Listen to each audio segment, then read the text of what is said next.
With good news for today from Baptist Press, I'm Brandon Porter. As tensions between Russia, Ukraine, and NATO reach a boiling point, the leaders of New Life Radio located in Ukraine ask for Christians around the world to pray for them as they try to continue to broadcast the gospel programming they use across Ukraine, Russia, and the region. Daniel Johnson leads the radio network. He says there have been mass demonstrations in Ukraine with people declaring they don't want Russia to take control.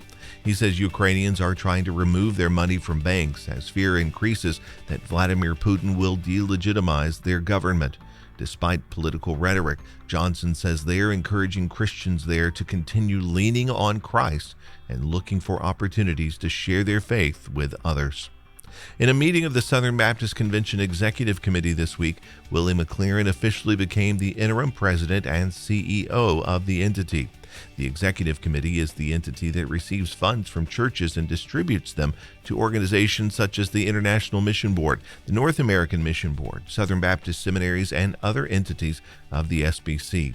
McLaurin becomes the first African American to lead one of the SBC entities. He has served as a vice president since 2020. In a February 21st address to the Executive Committee and key SBC leaders, McLaurin said he would strive to make sure his time at the helm is marked by serving others. He provided towels to those in the room, calling on leaders to humble themselves and serve local pastors and churches.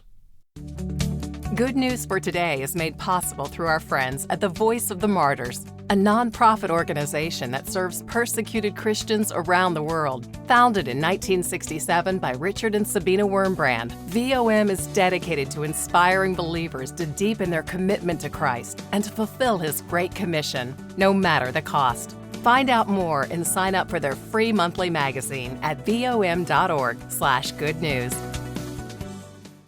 As the Winter Olympics conclude in Beijing, Paralympic athletes prepare for games beginning next month in China. Garrett Garros lost one of his legs in a car accident in 2016. Before the accident, he had been an outstanding athlete in several high school sports there in his hometown of Cartersville, Georgia. He said his recovery from his accident propelled him closer to God, and it was then that he began to train to become a snowboarder so that he could compete in the Paralympics. God gave me the ability to walk, the ability to snowboard, Garris told Baptist Press. He brought me from things that could have left me down to being somewhere that a lot of people dreamed to be. I'm so thankful for that, he said. The Paralympic Games begin March 4th in Beijing. You can find more stories like this at baptistpress.com. Thanks for listening to Good News for Today. I'm Brandon Porter.